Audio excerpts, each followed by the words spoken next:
funds that were stolen at the NDDC. Especially the most painful part of this issue is that these funds were stolen when Nigerians were under lockdown. You know, when Nigerians were passing through hell, and when they were lying that they had shared palliative and Nigerians were crying, then these guys were still stealing. They stole 81 billion at the NDDC.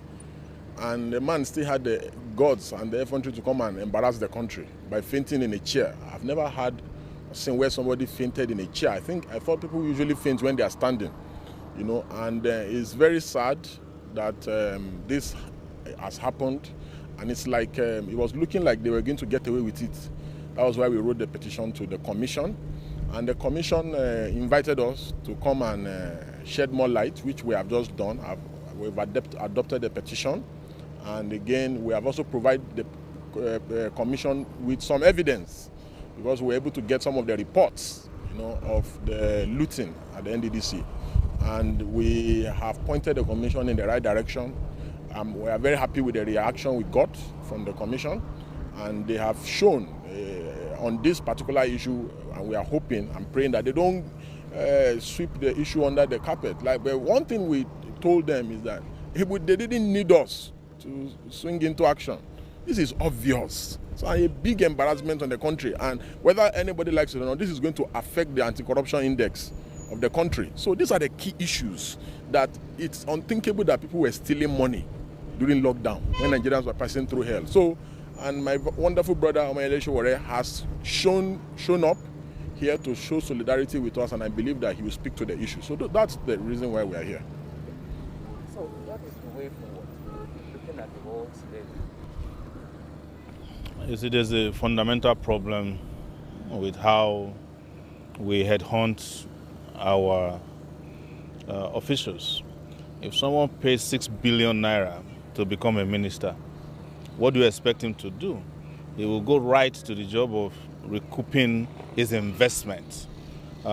This particular ministry that has been indicted officially at the National Assembly, the minister, good luck, Akpabio. I know you may not want to use this because you're all afraid of them, but I'm not. Reportedly spent over 6 billion naira to get the minister. By the time he got the job, he also had a case hanging at the EFCC that was about how much money he stole when he was governor of Akpabio State. So when you have characters like this managing huge amount of funds, it's like asking a cat to manage your dried fish for you. This is the only result you can get. But it also shows that the anti-corruption fight in the country is a joke. The EFCC has completely been muzzled and demobilized as well.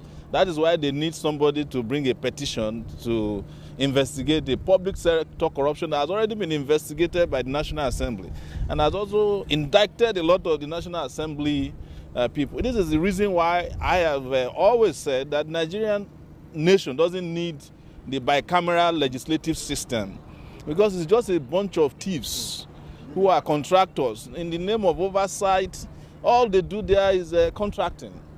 And when you have National Assembly members who are contractors, they cannot make laws. They can only steal. So I came here to support our brother and to let Nigerian people know that you can now see that your solution doesn't lie in the hand of your oppressors. At all. Yeah, you just have to take the bull by the horn.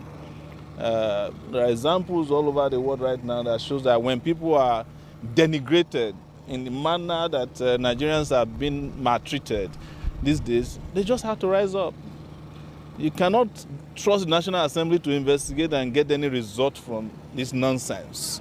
They are part and parcel of it. You can't get the EFCC to do anything. They are waiting for a petition.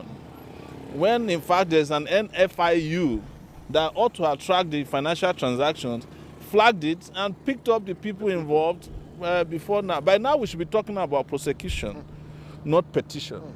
But again, this is a conversation between, for me and the Nigerian people, because apparently we don't have a government. Not anymore. Thank you. You know, it's instructive to say that in some of the documents we submitted to the EFCC, I believe he was there and several other people were there, you know, they visible They are looting NDDC money through churches, through schools that are owned by them. Even the officials were alarmed by the volume of theft that is going on in this country. You understand? And you saw what they were saying. It's just sad what's going on in this country. It's sad. But just like what Sowore has said, did anybody need to bring any petition here? For God's sake. So come on. The EFCC is statutory under obligation to investigate this kind of things. Yes, but like you said, they've crippled our agencies. You know, and our agencies now look so helpless and powerless. Thank you.